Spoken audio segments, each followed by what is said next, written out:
Welcome to the Wildcast podcast, coming to you from Wildcast Studios with your hosts Adam Lund and Jeremy Boucher.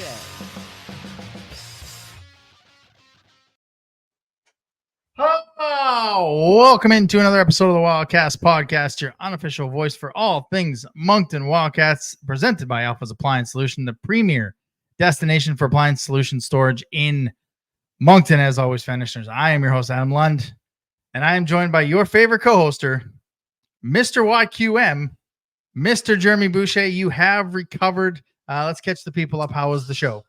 You know what? Show was actually, I enjoyed it. From a first time YQM ticket purchaser, not thief. I thoroughly enjoyed it. I thought it was a very good weekend. Right. It's anytime it's a concert, some of these prices for certain items are substantially jacked up. Well, yeah, you're going to pay for liquor and merch. And all that stuff. I thought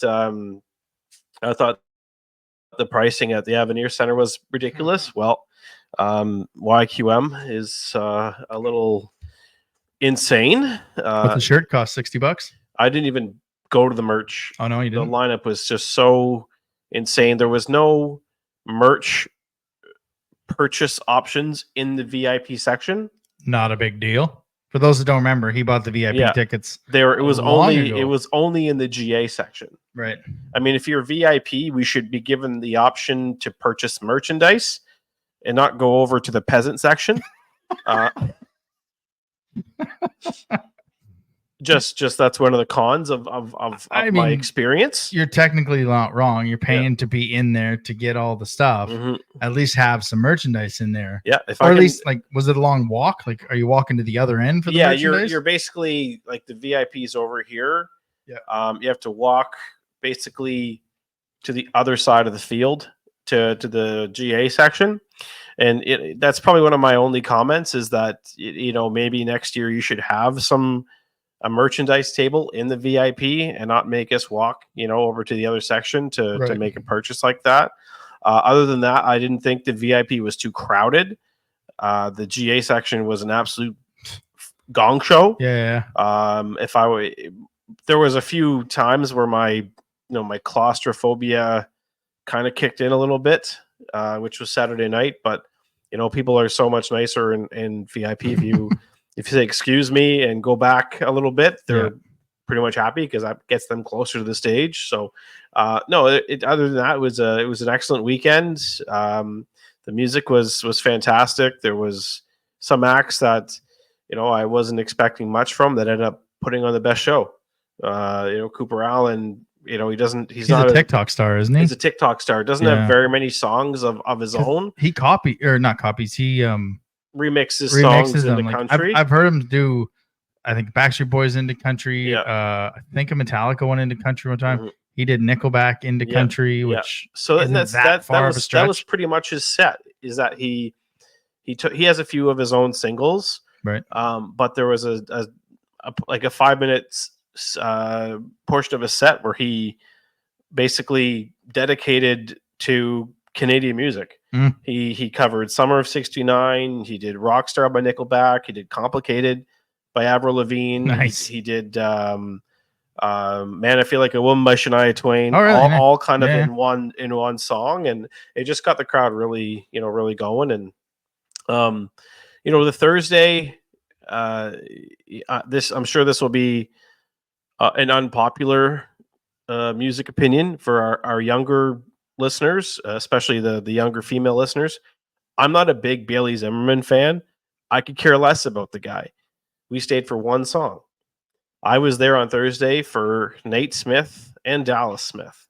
Those are my two guys. And the only Dallas Smith song I know is Anything He Sings by Default, Wasting My Time. Yeah. And, but I mean, I'm not a big Bailey Zimmerman fan. Just he's got a great energy on the stage, and I think that's what people like about him. But sometimes energy doesn't really translate into country music. So we stayed for the first song, which was Religiously, and then took off and beat the traffic. All right, everyone wants to know about Luke Combs. Yeah, that's what they're waiting for. Well, on the Friday, was the Friday good? The Friday, I went there completely sober and ended up absolutely obliterated out of my mind to the point where my nephew had to drive myself and Megan home. Oh, wow. And my mother had to drive us back to our car on Saturday morning to then drive back home, get ready for Saturday, and then drive back to Dieppe for the festival. So, which was parked where?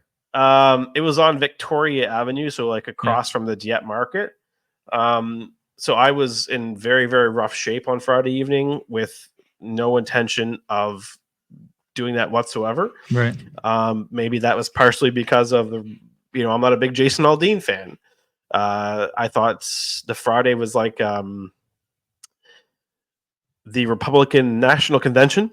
It was the performers, let's just say our political views don't necessarily align. Yeah. And that was partially, one of the reasons why I was just like, you know what, I can't stand these guys. I'm just going to drink and have a good, and just try not to remember it. And mission accomplished. Yeah. Saturday was my day. That was my Luke Combs day. And, Saturday was my day. I think Saturday seemed to be everybody's day. It was the day where, we were actually able to go there early because we didn't have to work like we had to on Thursday and Friday. So, we were there. Which, again, another thing of the VIP is you worked and you were in quickly, not at the back of the lineup.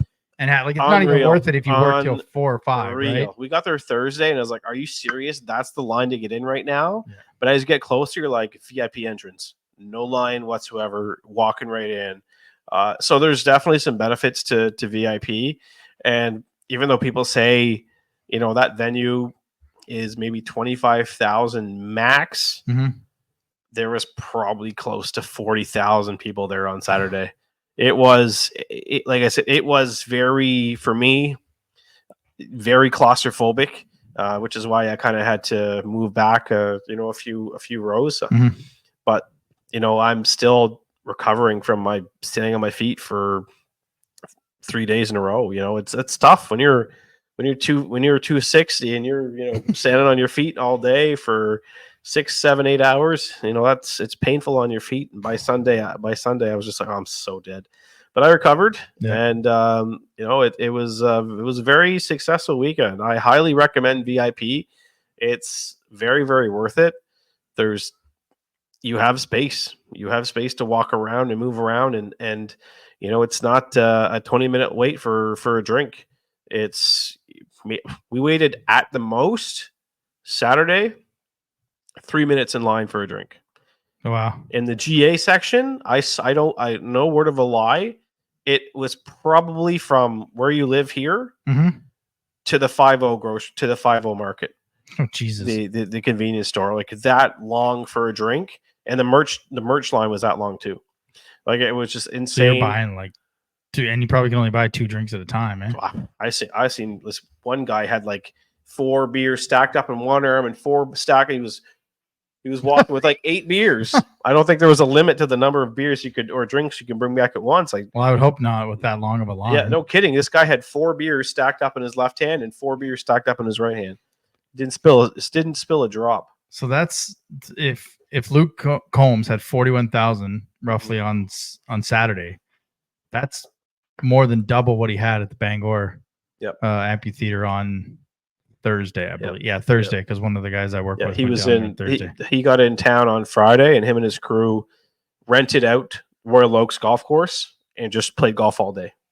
Wow. Yeah. So they literally closed down Royal Oaks and played golf all day. Probably made more money that day than any other year. But like those, you named all 3 acts of the 15 that I know. Yeah. And I've never done a festival because a lot of times it's not acts, and I know it's part of being in a festival, seeing acts and being around the people and just having a good time. But I mean, I got to know more than 3. I think the last couple of years I may have known 4 or 5, but it's just, I don't listen to a lot of the newer stuff now. You throw Alan Jackson on a night with Luke Combs, now I did have FOMO for Luke Combs because I know a lot of his tunes, and so I kind of had FOMO on that one. But it's just like I need more country acts, and one of the guys at work, so I was like, yeah, no, I don't mind country. Like a lot of the '90s country, Shania Twain, Alan Jackson, Garth Brooks, Brooks and Dunn, Terry Clark, that kind of thing. So that was just country back when you were young, not 90s country. I was like, oh, you son bitch. Oh, that's that's entirely true. But do you have any wild predictions for next year? Because I'll tell you right now, the wife thinks Post Malone is coming. And the postman didn't show up, correct? The postman did not show up. No, I don't know who started that rumor, but you had a lot of people talking. Yeah, well, at that concert site, there was a lot of people talking about that. So if your goal was to start drama and get it out there, congrats. Did a very good job. Yeah. I'll tell you that. Next year, I'm a big Sam Hunt guy. Yeah, I like Sam Hunt. I've never seen him. I was supposed to see him in Cavendish, but it was the year where Hurricane Arthur ripped through PEI during the same weekend of Cavendish, and they had to cancel it. So I've yet to see Sam Hunt. Post Malone, I mean, yes, he just came out with a country album, but is it it's country? I feel like this would have been the year for him because he's blowing up his country, but what will it look like in a year? Yeah. I'm still on the page of they need to get a non-country act. They need to start, like, if you look at Boots and Hearts in Ontario, which has been running strong for 15, 20 years, they've finally started branching out to different genres, and it's bringing different people to their festival. Like last year, they had Nickelback, and people have said that it was one of the best shows they've ever seen in their entire life. Mm-hmm. This year, they had Matchbox 20. Oh, that's a good one. And people are saying it was the best thing they've seen in their life. Like they're starting to branch out and get those other fans into the venue, and I'm all for it. I mean, if you've been following the YQM Facebook page, you know that I've been harping on them for Nickelback for over a year now. Yeah, and we're gonna have a new artist, Nickelback. It's Nickelback. It's always Nickelback. And then when Cooper Allen sang Rockstar, I was like, I got my Nickelback. He did. He sent me a video that said, I got my Nickelback. So I think a Nickelback would be amazing. I also would like to see a night where, it's dedicated to Canadian music. Yeah. Where all the acts are Canadian. You bring in a Nickelback as like your headliner, maybe like and then for opening you can have like a Dean Brody, a Lindsay L, Terry Clark, High Valley.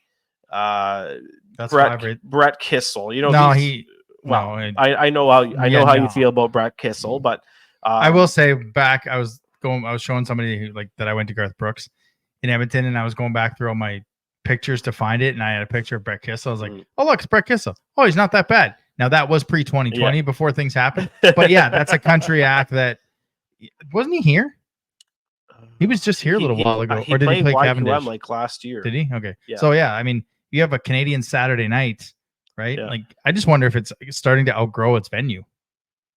Like, if YQM now is going to move from where it is, because the hill. They had a story from I think it's whoever owns the Bend, but they interviewed the promoter and basically said they have their headliners lined up already for next year, right? But they haven't successfully renegotiated a contract with the city of Dieppe, so they're looking at different venues right now. And the article I read was they're actually looking at different cities and possibly different provinces. How do you have a YQM festival in different provinces? They'd have to change the name, right? Yeah. But it's they used to have a festival way back in the day at the Center for Speed in Shediac. Yeah. On the racetrack. It was called Somersault. And you could get 25,000 people in the racetrack. Because, the racetrack has a big wall, right? You can get a bunch of people there. The now defunct, and thank God it is, Beach Blast, that was at Parley Beach. You can maybe get an act in there for 25,000 people, but if it's true that they got 40,000 people in for Luke Holmes, I think it's a good place to maybe look at continuing on. Perfect stadium that's not being used. Yeah. UDM, and it fits up to, it's expandable to 25,000. Yeah. So, and that's a perfect venue, because if I'm going to a concert like that, I'm sorry, I'm I'm at the age where I want inside climate control, no weather crap. But if it's an outdoor venue, that's got seating. And so, I mean, that's if it's getting too big for that. But I hope it continues. Like I've yet to be to it, but it's kind of cool that it's like you see the videos and you see the pictures and, that's pretty cool that's in DF. Yeah, it's like here. And your VIP section when Scotty and Tony had the camera, like when they were doing their stuff on, you're to the left, right? Yeah. Yeah. Okay. Yeah. That's what I thought because you didn't see as many people. It's a great spot, and I'll go back. I guess my only con there should be a merch table in VIP. That's my only complaint. The piss line wasn't very long. It got a little crowded there as the nights got got closer to the end, but I mean, the break. There was always a longer break between the last opening act to the headliner, so you had an hour between to get your drinks or to use a bathroom. So I like how they timed that out because the first night I was like, crap, I'm going to miss Billy Zimmerman, even though I didn't really want to see him. Yeah. So I went like as soon as Dallas Smith was over. I was like, okay, I gotta go. I'm gonna miss Bailey Zimmerman. I was literally done. I got my drink. I took my pee, and I was back, and I was still waiting half an hour when we went on stage. Oh wow! I was like, okay, well, this is good. I like how they have this extended break, and it was like that for all 3 nights. So I kind of big fan of that. It gives everybody a chance to to drain it out of their system and be back in time to watch who they came to see. So that I really appreciated. And maybe just cheaper drinks. And if you're going to charge $10 for a beer, make it tall, boys. Yeah. Yeah. There's no sense charging $10 for this. No, that's and yeah, it's cheaper drinks or options. The options were good. I was a big fan of the options. I mean like $7.50 for a small can or $11 for a big can or something like that. Yeah. Is that what you mean by options or the way this is another thing. I know we're rambling on a little bit. We only got welcome to the YQM 1 hour podcast. show, the YQM podcast. Yeah. So if you're able to sell a 355 milliliter can of beer for $10, I think it's a cash grab. It's absolutely a cash grab. The ATMs there. What's the most popular bill that comes out of an ATM machine? $20. $20 bill. So you go to the ATM, you take a $20 bill out, you're getting 2 drinks. There's $10 tax included? Yeah. Wow. So $10. It's leaving you no change to tip the volunteers that are there bartending. Yeah. So if you sell 2 drinks at $7.50 a piece, you can give them a $20 bill and tip them $5. Yeah. Right? Instead of just going the ATM machine, taking $20 out, getting 2 beers, and not having any change to tip the bartenders that are there working for free, not getting paid. They're only getting paid on tips. Considering the vendors are making $2.50, $3 off of every receipt you take out of a debit machine. So yeah.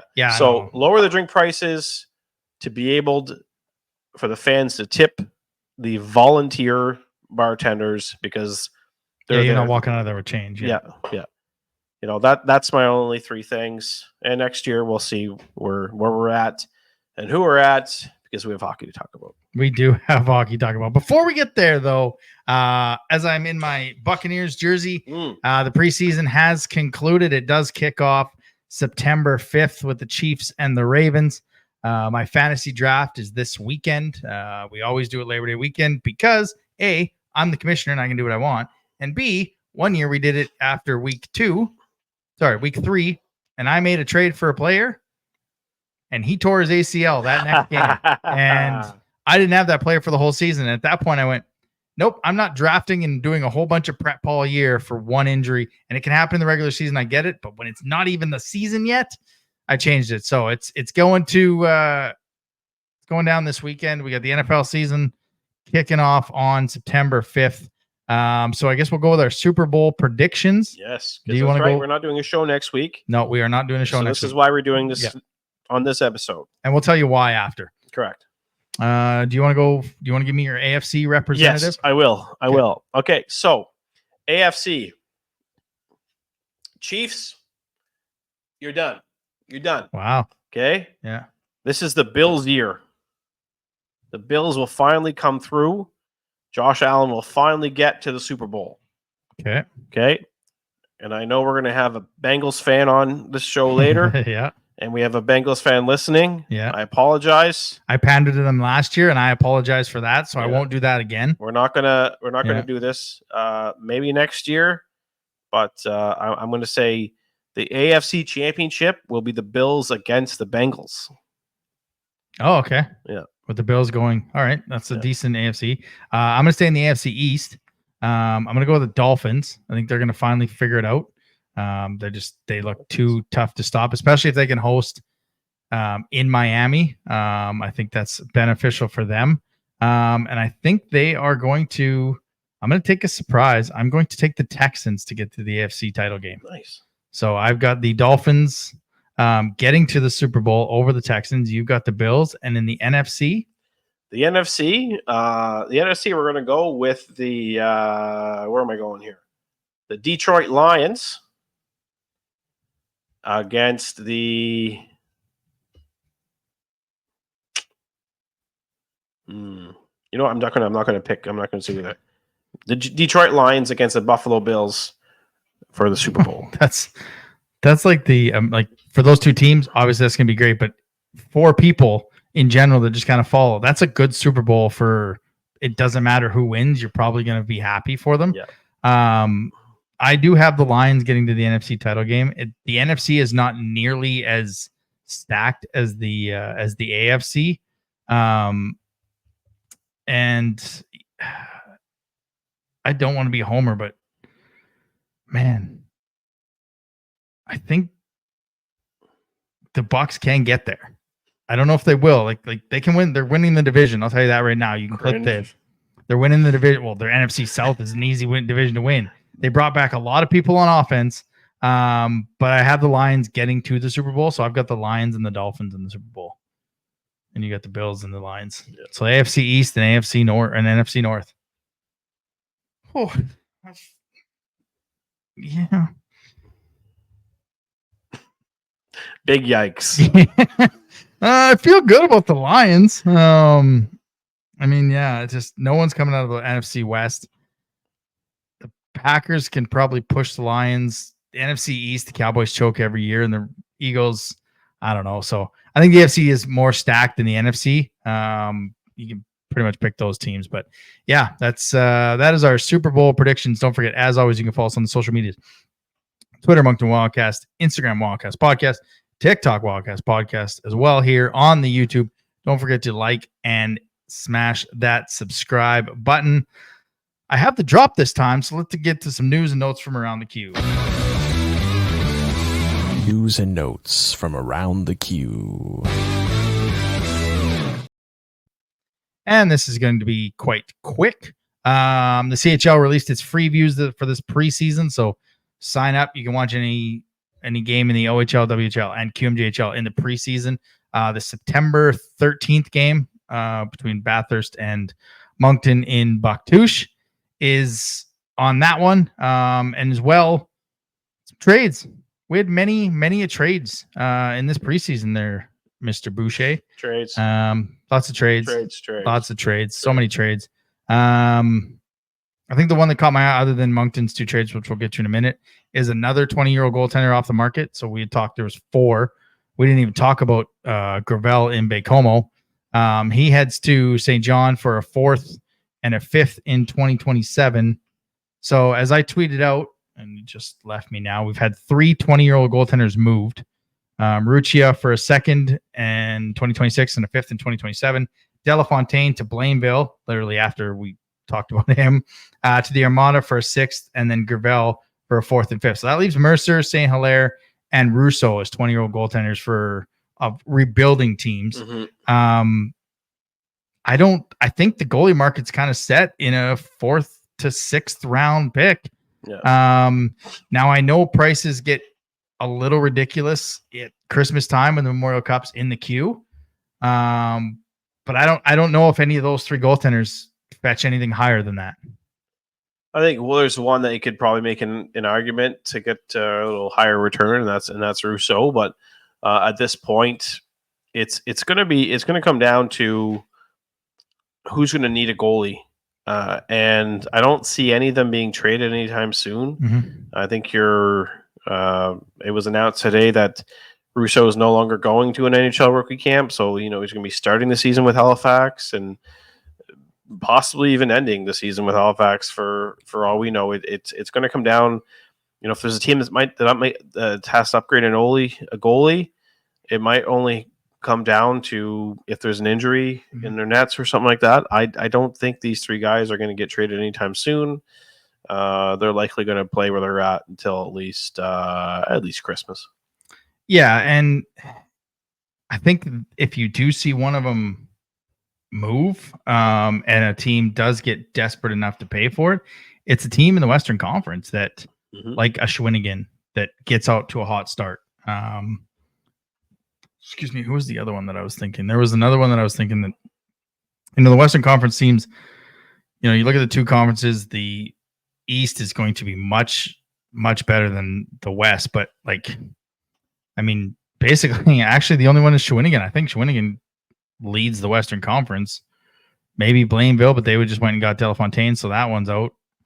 A team that kind of has a good first start and kind of wants to make some noise, I think, could be one of them. But what are you willing to pay for, right? Because this isn't. I don't see any of those teams being in their year to go for it. I think it's a lot in the Eastern Conference, Baie-Comeau, Cape Breton, Bathurst, ourselves, and Chicoutimi.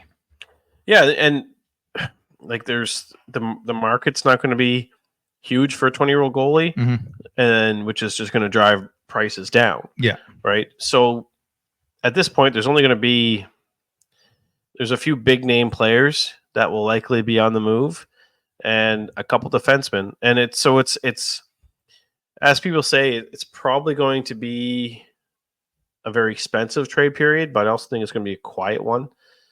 Because there's only, there's maybe two teams that are kind of front running right now, and a third team that's right there, but just not there yet. And then a fourth team that's, going to have all the pressure on them to put the best team possible on the ice because they're hosting. Yeah. Right. So I think this is, if we get back to Moncton, I think it's the moves that they've made right now are smart, because if you look at their roster, there's maybe a couple twinks that they could do at the trade period, but you have almost the entire group together to gel and build chemistry the entire season.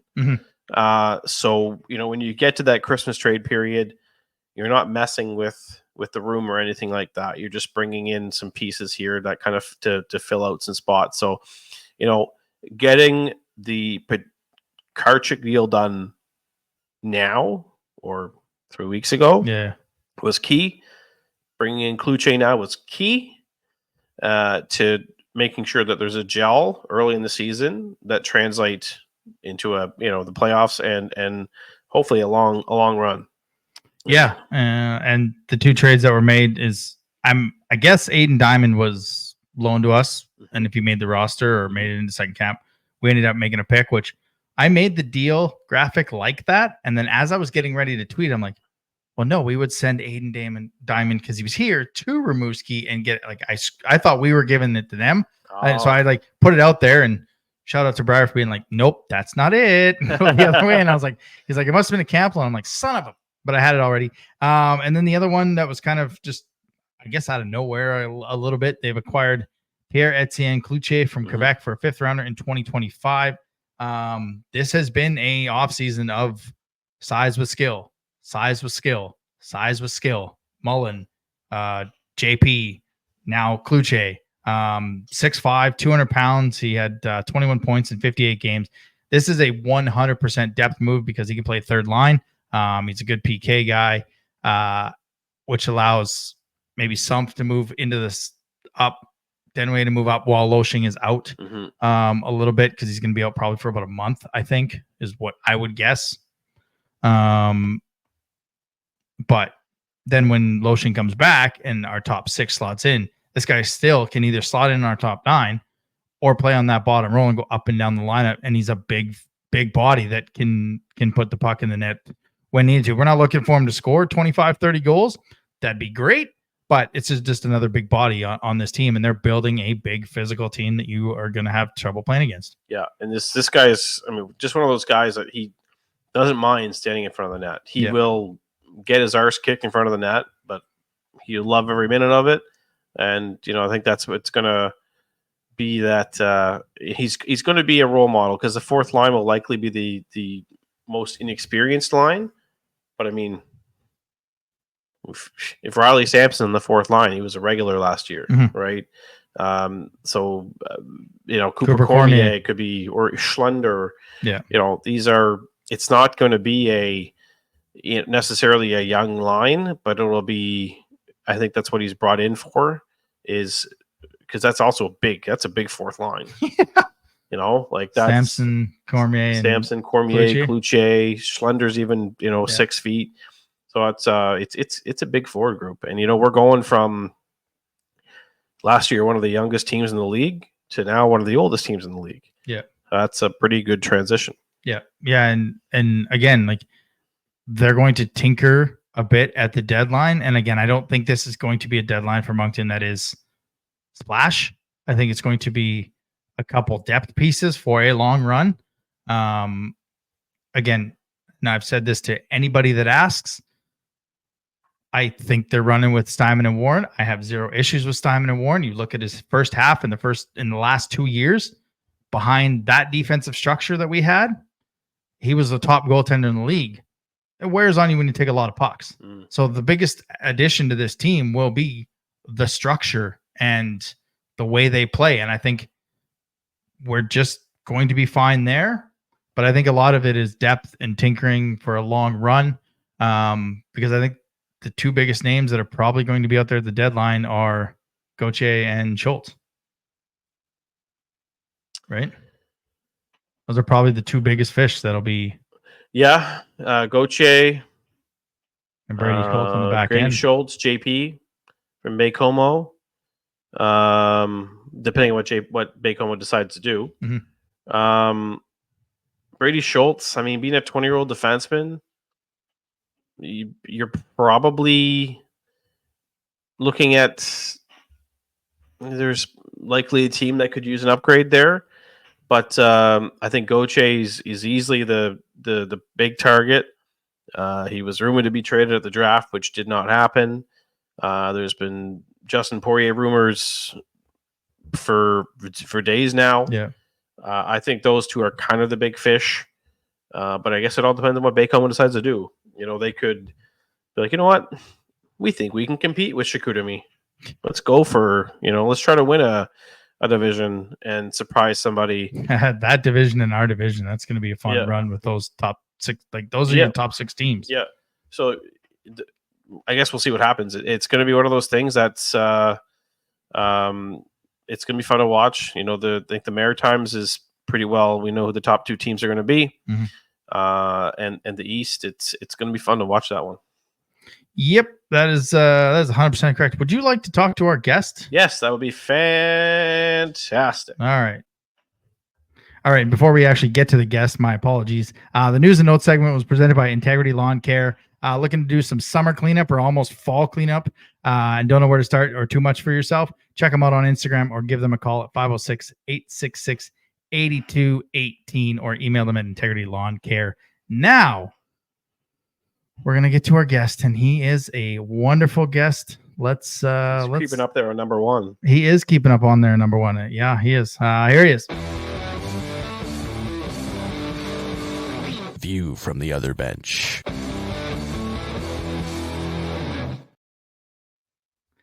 All right, it's time for our annual Maritime Divisional Preseason Primer. We continue with the team that made the most damage last season. They went 39-26, 1-2 for 81 points, which was 3rd in the division, but they went the farthest in the playoffs. They made it to the Eastern Conference Final, or the Final Four, as the league calls it. So we are pleased to be joined by play-by-play voice of the Eagles, friend of the show, Mr. Patrick McNeil. How are you, Pat? Doing good, guys. That inching up to number one sounds pretty good. I'm curious. Tell me more. You're getting. I haven't figured it out, but you are catching up on. You were third last year, right? I second, I think. I think it was Jamie, me, then Johnny. Yeah, you're still catching. You're still catching up with Tozer. I mean, you're one ahead of him now. He'll be here in about 3 weeks, but it is the final week of August.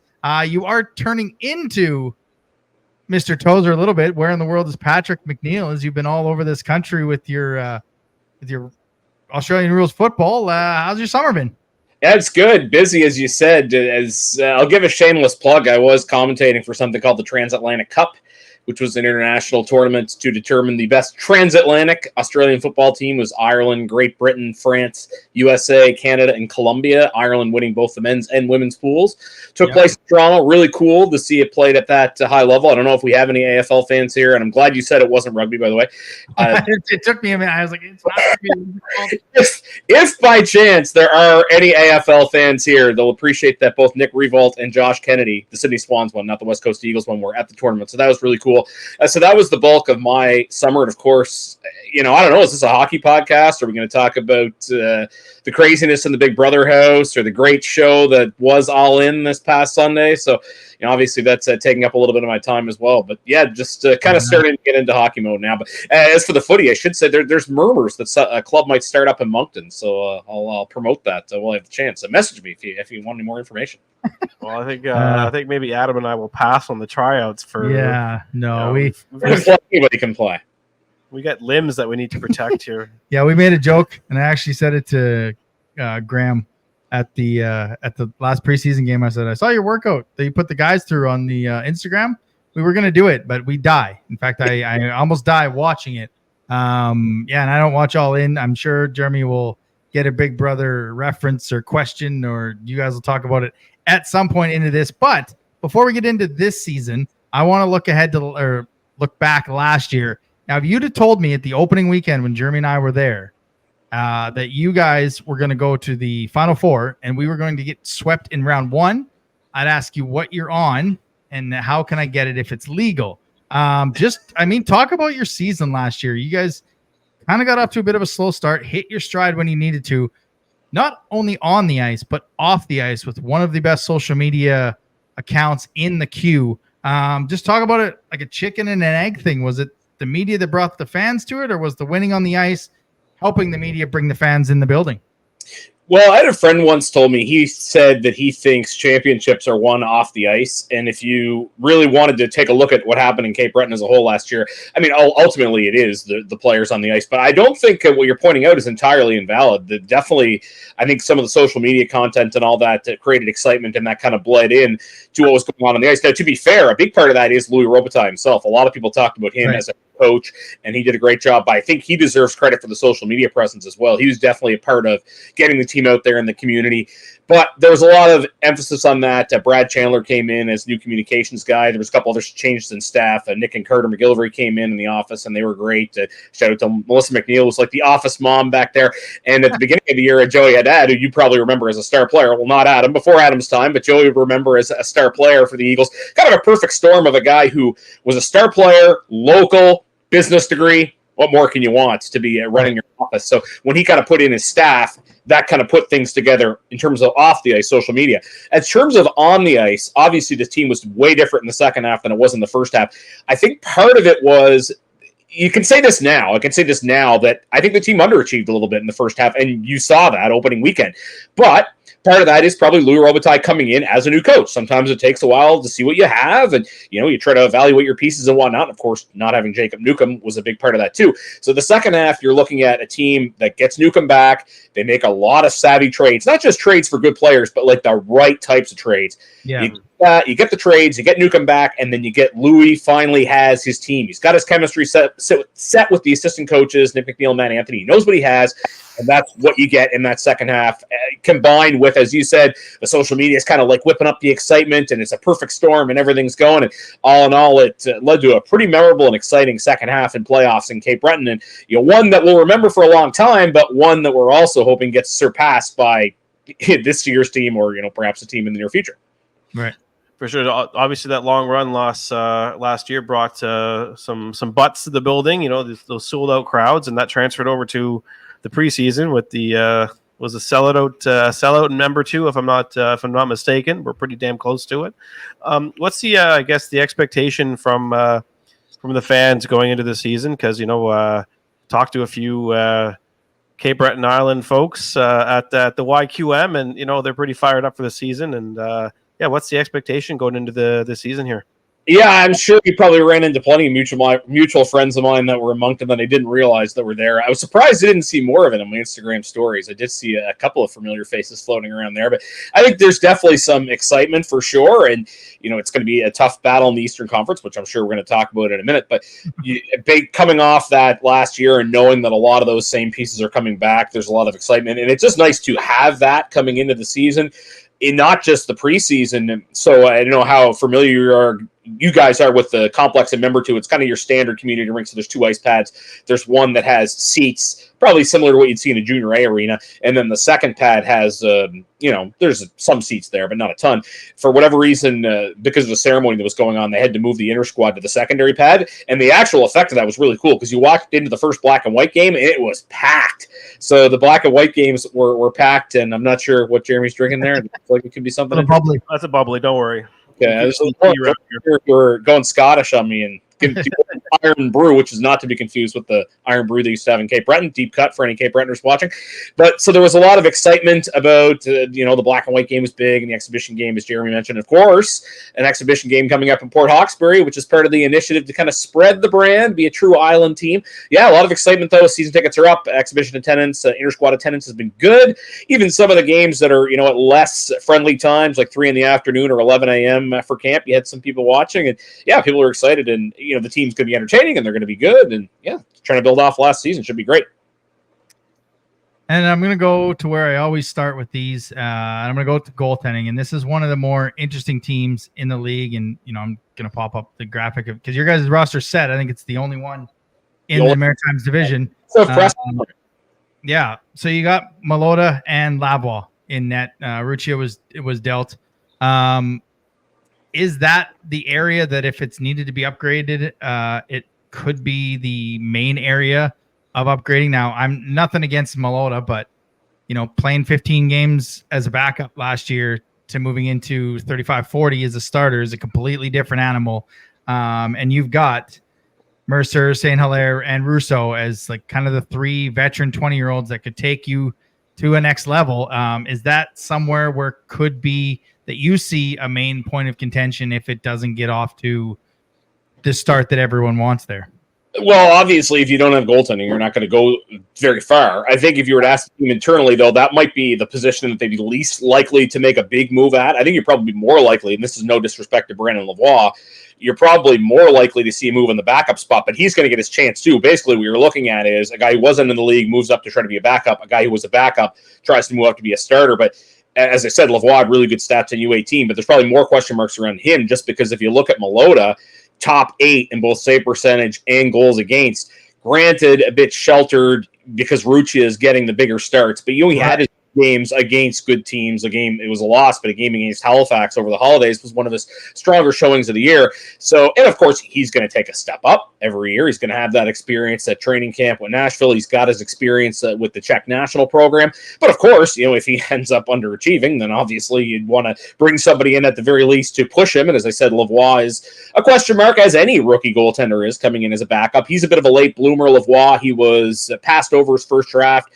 didn't end up making the team, got thrown into a playoff game under kind of unusual circumstances there in Game 4, a famous or infamous game in the postseason, depending on your perspective. And of course, the goaltender on the other side of that is now in the Maritime Division, which is very interesting. Might games against St. John, highly attended in Sydney, but it's it'll be interesting to see how both of those guys adjust. But I think there's confidence in Cape Breton that Malota can step up. That's what they expected. You knew he wasn't going to be. It was unlikely he was going to be the guy at 17, and the tandem with him and Ruccia worked really well. I know there was all the discussion after he went over to play with Czechia at U18s, but that was some good experience for him as well. So, until he does it, he's unproven, but I think there's a lot of optimism based on pedigree and what we've seen that he'll be capable of holding that number one spot. And I should say, too, and again, don't want to get ahead and spoil upcoming discussions, but I feel like the starting goaltending position, it might be a situation where the best goalies in the queue this year are not on the best teams. And if Malota fails to live up to expectation, I don't think that's going to be exclusive to Cape Breton. Right. I just meant like a fan perspective when they see that. Do they think that's where it is? And again, it's another year in Robitaille's system, which can only help learn because it did take them a while. But from a fan's perspective on the island, do you kind of see that maybe they think Malota and the goaltending might be the number one with those three names I mentioned being out there? Well, the thing with that is, obviously, the guys you mentioned, I think all the top good dogs will be 20, so you'd be taking away a strength at another aspect of the team, which would be the big thing there. Yeah. That would be one concern. I think the main thing there, particularly for people who wouldn't be as fine-tuned to the rules of junior, would be looking at him versus Rucci. Oh, why did they trade Rucci anyway? And I'm just going to get this out of the way right away. Nicholas Rucci traded to a division rival. It's a guarantee before the season starts. There's going to be at least one, probably 2 games this year. He comes in with Charlottetown, steals a win, and there's some people who are, not as in tune with junior. Oh, why do we? That's going to happen. That's hockey. Sylvain Couturier knows that when he's making the trade. But you have to build your hockey team as a whole, and there's give and take. And for all these teams that were, had a good collection of 19-year-olds, that was part of the process. And certainly, I'm happy Rucci gets to play in the league, and he's going to help a Charlottetown team that's going to be pretty pesky this year, as Jim Holton teams tend to be. But I think ultimately Malota will have a chance to prove themselves. And I think, for the most part, the conversation around Cape Breton, there may or may not have been rumors that were more prevalent than others, were probably discussions about bringing in a big name forward. Of course, that's always going to be the kind of the sexy position that people are looking at anyway. Oh, who's the big goal to bring in? Right, so that was probably the area that the fans who are following a little more closely were looking at. But obviously there was a good debate to be had in the whole Rucci and Malota situation, and there may not have been a right answer. And GM tries to navigate around it as best he could. Yeah, looking at the forward group, you guys are pretty fortunate to be bringing back a large portion of those guys. Who do you see kind of having the bigger breakout season amongst that group this season? Well, it's going to be interesting because to me, when you look through, most good teams, they want that top 6. And to me, I see the Eagles as having 5 guys who've kind of proven themselves offensively. Burbridge, Squires, Newcomb, Hood were in top 6 roles. Romeo was a goal scorer. He had the Cy Young tendency last year in the third line. So you're looking to see who's going to jump in to see if anybody can be in that top 6. Roman L'Italien, he is only 16 and it is only training camp, but he looked really dominant. Interesting guys like Emil Ricard, who's 17, or Callum O'Coin, are 18. They're both young for their age group. So I think guys like that are perhaps more likely to take a bigger step up. Luke Patterson had his opportunities in top 6, obviously showed he could produce at the U18 level. And a guy like Angelo Fullerton, he's an older player in the league now in his 19-year-old campaign. So just does he become a scorer by experience? I think all of those guys are probably going to get an opportunity to kind of moonlight in that top 6, and then you see where it goes from there. Those would be the guys I'm looking at. Obviously guys like Pilling and Toussaint have showed the ability to score at a lower level too, but those are the guys that I'm looking at to see if that one guy can maybe grab the ball and take it. It will be interesting to see what happens with the Eagles' third line, because the third line was a big part of this team's identity, and some of the people I know talk closely with are a little bit concerned about losing that last year. Antoine Roy, Charles-Antoine Lavallee, and Romeo on that third line. They could obviously eat minutes, so that'll be something that has to be replaced as well. But again, that's a question that every team has to answer is filling gaps. But I think those guys are going to be the ones you look at in terms of trying to grab the brass ring, so to speak, to maybe take a scoring forward position. All right. Well, this is where we pick your brain, and I know if you don't pick the Eagles, maybe you're on the exit, getting the exit interview here in a little bit. But thanks for making decisions for me, Jeremy. It made my life a lot easier. But no, we want to have some fun with you, and I'm sure you know what's coming. Is we'd like to know your finals prediction and your Gilles Courteau Trophy winner. Well, I will be partially homer, partially entertainer, wanting to make for a good podcaster, and I'll upset some folks up in the St. Lawrence region by saying that I feel like we'll be having this conversation again come final, because I feel like a Cape Breton-Moncton possibility is very, very strong. to me, and I don't think this is a surprise to people who followed the league closely. I think, and I'm not going to rag on the league because I know things are the way they are for a reason, but I feel like there's a consensus around the league. The top 4 teams in the league are in the Eastern Conference, and that's no disrespect to some of the good teams, in the West. And even Baie-Comeau, to me, had a strong team, but they kind of elected to take a step back, especially with the move of Gravel. But to me, I look at Cape Breton, Rimouski, Moncton, and Chicoutimi as being above the rest. And it's interesting. We talk about forwards in the market.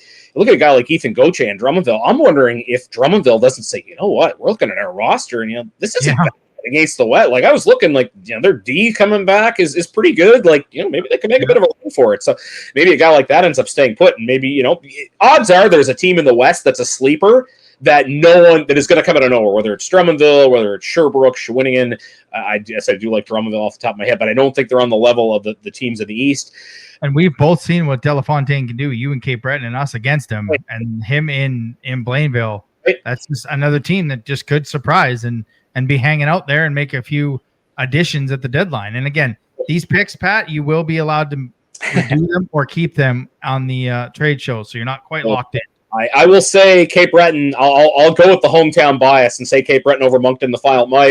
I'll say this is my case for Cape Breton because I think that some people might be watching this and saying, okay, Cape Breton was the best of those 4 in the playoffs last year, but they're the only one of the 4 that didn't make any moves because Chicoutimi got Gagnon and Gaudette, and obviously Moncton and Rimouski made the flashy moves.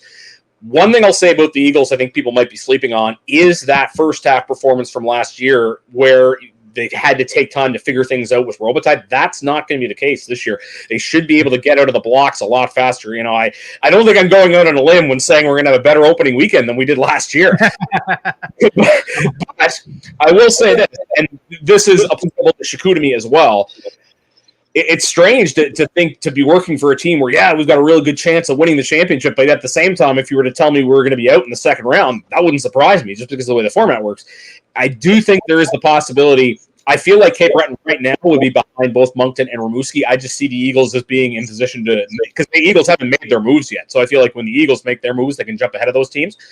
There is the possibility – I'm expecting a strong first half. But even if it's not knock your socks off, maybe where the Eagles do have a lot coming back in 25-26, that Couturier and the brass says, maybe, we'll peel off a little bit. But I'm pretty optimistic. I'm really looking forward to that second round in the East because it's going to be unbelievable. This is going to be – we are going to get, knock on wood, what we were supposed to get in 2020.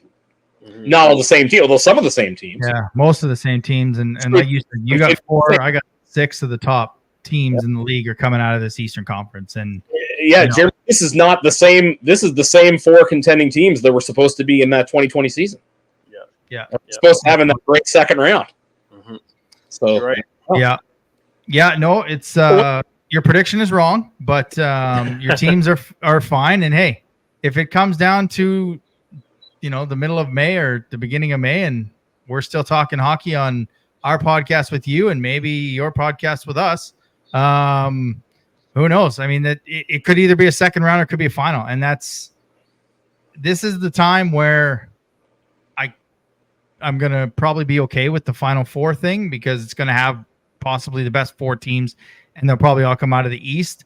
Whereas if it was like, Eastern and Western, the team out of the West would just get slobbered by one of these 4 Eastern teams. So, but yeah, man, it was always excellent to have you on. And we hope to see you around the rink at some point. Well, thanks, guys. Obviously, you'll see me during the season if you're at those games.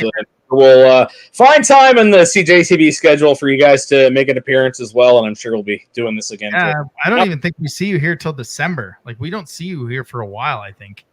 Yeah, well, I guess there is 4 less games on the schedule, so 1 less game against Moncton, so 1 less visit every 2 years based on how they format the schedule. But I think that'll make things that'll make the schedule breathe a little bit better. But yeah, it is kind of interesting. You usually have those little quirks. I didn't actually look to see how that worked this year, but we'll get all the games in. I guess that means you'll get to see a lot of 2 loaded up teams in the second half. So that'll be lots of fun. Those Eagles. Yeah, we got 2 December 1st and December 14th here. And then we make our 2 road appearance, and we've got 3 games up in Cape Breton in the second half. So you'll get to see these teams kind of loaded up now, and then see them when they actually get loaded up in the second half. So that's always exciting. But man, again, appreciate you taking the time to pop on. Thanks, guys. Look forward to it. Look forward to a great season. Our teams are both going to be really strong. It should be a lot of fun to watch. Absolutely. Thanks, Pat. Thanks, guys. Again, Pat's just a good guy, and he's not wrong. And I think that Louis Robitaille, a lot like Moncton with Gardner once, and it may take a while, like Cape Breton last year, where it takes a while to get used to a system. But just having the coaching staff back and the structure and everything like we're going to have, I think that's going to be huge for the Eagles. And you said they could potentially be one of those teams that overpays for a goaltender. I think I'm kind of with you that they do get one of those goaltenders and figure out their 20-year-old situation. Yeah, that's going to be tough because their 320s right now are very valuable pieces. Jacob Newcomb and Braden Smith and Olivier Oud. So if they happen to upgrade in goaltending, it'll be interesting to see which one of those three they decide to include in the deal or trade elsewhere. But maybe they just go and just get a backup and just go, flip flop per game, right? And just ride the hot hand, with the Rumble, the Darren Rumble way is you play until you lose. Yep, that could be. That's just the way. That's the way it goes. And like we said, that's the scariest part about kind of going all in is it could be Moncton and Cape Breton in the final. Mm-hmm. It could be Moncton and Cape Breton in the second round. And that's what I've told our friend Drew Bear when we've talked about this many times. These two teams are going to battle all year, and it could be a second round matchup, and one of them is going home after making major additions in an all in year. And that's kind of scary, but it's August and we've got a long way to go. Yeah, exactly. So we're not going to talk about playoffs right now. We'll wait till that time comes. Playoffs. We have some other stuff to. Yeah, let's get to our training camp report. Camp. Wildcast training camp report. Well, the preseason went about as good as you'd think a preseason would go when it's all rookies. But hey, that's why it's the preseason. They went 0-3 on the week, losing the 2 games to Bathurst by a combined score of 12-2, and then losing to the Mooseheads in a little bit more of a competitive game, 4-3. And again, we talked to associate coach Dustin Friesen. He talked about not focusing on the results because that's not it. They're 16-year-olds, and that's the one thing before we get into the camp part that I kind of have an issue with, Mr. Commissioner. These camps should start at the same time across the league. And you bring in your rookies, you let your vets come in that second week. Because what did Bathurst start? And I'm not blaming Bathurst, or making excuses, but Bathurst started on August 12th? Yeah, I think they played 2 preseason games before. Yeah, they had a whole week, 2 preseason games. They brought a pretty veteran lineup. Because their rookies had been sent back and their vets had showed up, or their 1 or 2 year players. So it's you were going to that first game and we had 2 guys that complained about in 10 games. 3, I think, when you put Dawn there for 12, maybe, against a lineup that played over 100. Mm-hmm. They had guys in the roster that played 80 games and total in the 2 years. It was just such a mismatch. I was actually looking forward to the Halifax game because they were in the same boat as us with a bunch of rookies. As our veterans just showed up on Sunday. So I think that's something that the Q should at least try to look at a little bit, is have rookie camps open on this day. And I know it's difficult with C-Shep. And then the veterans open up on this day, and you put those first few games as your 16s, as your drafted players, your free agents, just to kind of even the playing field a little bit, for me anyways. When you look at the roster, some of the guys that are moving on, I think you could kind of note when you were looking at it who was going to make the main camp roster. One guy for me that didn't make it was Liam Duquette. I thought he had a pretty good preseason, and maybe the 2 penalties in the fight in the final game hurt his chances a little bit. But I think he was one of the ones that when the roster came out with the cuts, I was like, oh, okay. I thought he might get an extra chance, but I don't think anybody, Batchelder, Elcurry, Nakash, I think those guys absolutely, Wagner, I believe, made it. I think they had a very good shot.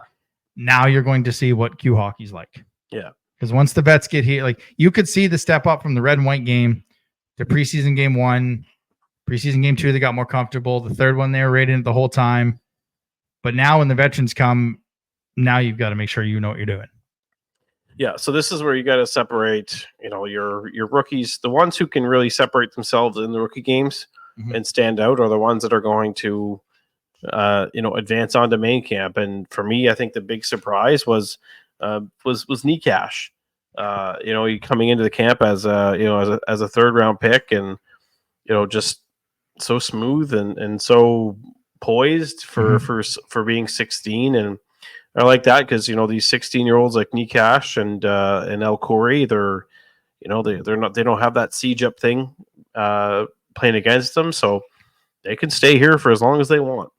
I forgot about that role. When I was talking about El Khoury with someone, I'm like, oh, siege up. He's like, no, he's in high school. I'm like, let's go. Yeah, absolutely. These two guys, he's got the speed to play. They can stay, and with NHL camps opening in a couple of weeks. There's a lot of our guys going to camps. 9, I think. Yeah, so even that, like, there's going to be guys that were released that are going to be called back up, right? So that's something to. So the first, depending on how many of these guys go on to main camps in the NHL, the first week of the season, first couple of games might be a little weak. Yeah, but this is good. I mean, it means that we're, you're going to win championships if you A, draft well, and B, have players that are NHL caliber players on in your lineup. Yeah. The ones that are going to play at the next level will help you succeed at this level. And, we've been fortunate enough to make some moves to bring in guys that are going to play at the next level, and to have guys that we've developed here that have gone on to be drafted as well. So, they're going to go to NHL camps and learn new things and come back and put them on the ice. And that's kind of what's exciting, because, if you send, a Dylan McKinnon or a Tim Moret to NHL camp, and then they come back and they start talking to Nikash about, this and this is what you should maybe look at doing this year. Because, let's be honest, they're probably not going to crack the roster this season. They're going to be sent back to U18s eventually. And, it's, there's little things that these guys can pick up from NHL drafted players by having the benefit of sticking around a little longer than because they're not affected by CJEP. Yeah, and that just makes your roster better from top to bottom. I think another name that when we were talking about it caught you off surprise was Elliot Robert. Yeah, when he was let go, it was I was surprised just because when I saw him that he was. He had Q experience with Chicoutimi last year, played Miramichi. I thought maybe he can get a fourth line job, but then, when you start hearing the Cloutier rumors, that was when I was like, okay, well, clearly they've got another option in mind, and again, he's not going to be far away if we need him. He's going to be Miramichi, so it's just that's a simple call up, and having these guys around that are close. In the event of a call up needed, it's good. Yeah, and there's nothing going on this week. There's just practices. It kind of sucks. There's not like a red and white game to see the veterans and I don't even know if there's enough guys to play a red white game. The injury concerns would yeah, I'd be. That's right. But there's that too, right? Like, last thing you want is derailing one of those. But you look at the roster and for an El Khoury and a Nikash, Batchelder, Shantz. I mean, they're going to get into preseason games. There's many levels to a Q season. It's not preseason, regular season, playoffs. They're all the same. That first week is you're just getting your feet wet. You're learning that there's no time and space for things. Like, you got to make a decision quick. That second set with the veterans, it slows down a little bit for you if you got to that camp. But also, you're going to see other veterans from other teams, and they get 2 more against Bathurst, one against Halifax on the 6th, and then the next 2 against Bathurst. Which, again, we're going to play that team 5 times in a month in preseason, and this happened last year where they played the final game of the year or the preseason, and some liberties were taken. If you remember Richie's interview with us, that some guys that weren't on that roster were taking some liberties. So it's just it's too bad we can't have what I think they used to have, where they had like a tournament or something, like preseason tournament. Oh, the Hub City Classic, or at least rotate your opponents. Like, why are we playing Bathurst 4 times in the preseason? Like at least play one team. You know what I mean? So, but yeah, there's not a lot going on next week, so we won't probably be there. But when you look at the roster, there's 2 spots when everybody's back that you could see. So it's going to come down to how many defensemen they decide to take. Like there's 6 guys. Year, right? There's 6 guys right now that are slotted, right? And if they take a 7th, you're probably looking at Ryan Hackett as your 7th defenseman, which I said last year. I said a Ryan Hackett as a 7th defenseman would be equivalent to 2020 when we traded for, I forget his name now. I'm on the roster sheet, so I'll go find it. I know exactly what local you're talking guy. about. Played with Ren Miranda. No, and with the CB West group with Hudson. And oh man, why am I blanking right now? 2019-2020 regular season. Name 2020. Ryan McLennan. That's the one. Yeah. Can step in whenever is needed, and just play that role. And that's what I see Ryan Hackett. Like again, he's gonna be playing the first few games of the regular season because there's gonna be guys that are gone, and that's gonna be good for him. And he's someone that can rotate in and out in case of in case of injuries. So I really like that spot for him. And you're probably taking 14, 15 forwards maybe. So you're looking at, if your 4th line is Sampson, Cloutier, and Cormier, and then there's Slender. However, with Slender being a younger guy, I'd like to see him in the lineup and not sitting in the stands. So that's probably your 4th line. And then you've got guys like, I don't have the sheet in front of me here, but Jack Hain and Shantz and just battling it out for maybe the 14th spot. So there's not much wiggle room left on this roster. It's pretty much done. Now it's just a matter of, kind of starting to build some chemistry. Just looking at that 2020 D group as I was going down, and a lot of defensemen there that I'm not comparing them to, but when you look at the style of defense that was there, you kind of have the same style of defensemen that are here. Mm-hmm. Big Swedish defensemen, Anderson and Johansson. Mm-hmm. I'm not saying Grenny is anywhere near Spence, but his offense can be pretty good. Mullen is like a Sean Stewart, like I said just before, just a big defenseman that does the right things. De Jong like Forte John, McIsaac like McKinnon, and Aspero like Moran. That's a pretty good defense crew we have there. I'm not saying those guys are those players, but you can kind of see how that's built. It's and then Hackett like McClellan. It's a little scary how the theme and the build is almost the same. Yeah, the similarities are there. Yeah. Yep. Yeah. I haven't done the forward group on top of that. I think that forward group was probably a little bit more talented in 2020 than this one is. But this one's still got some talent in itself. But I said this to the wife, that the 2020 season and this season, there's some eerily similarities to how this team's built. That little jersey in behind me. Mm-hmm. Now, no pandemic, and we'll be good. Yeah, cure the monkeypox. Yeah, or keep it over there. I don't care which one. But it's when you look at that team and you look at this team, the way they're being built, it's kind of eerily similar how these two teams are being built. And,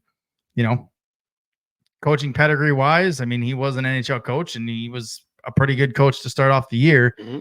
And this one's a pretty damn good coach. And I had someone ask me what my level of belief in Gardner was. And, well, I may have booked my hotel rooms in Maruski. Oh God! No, I didn't. I was looking to see what.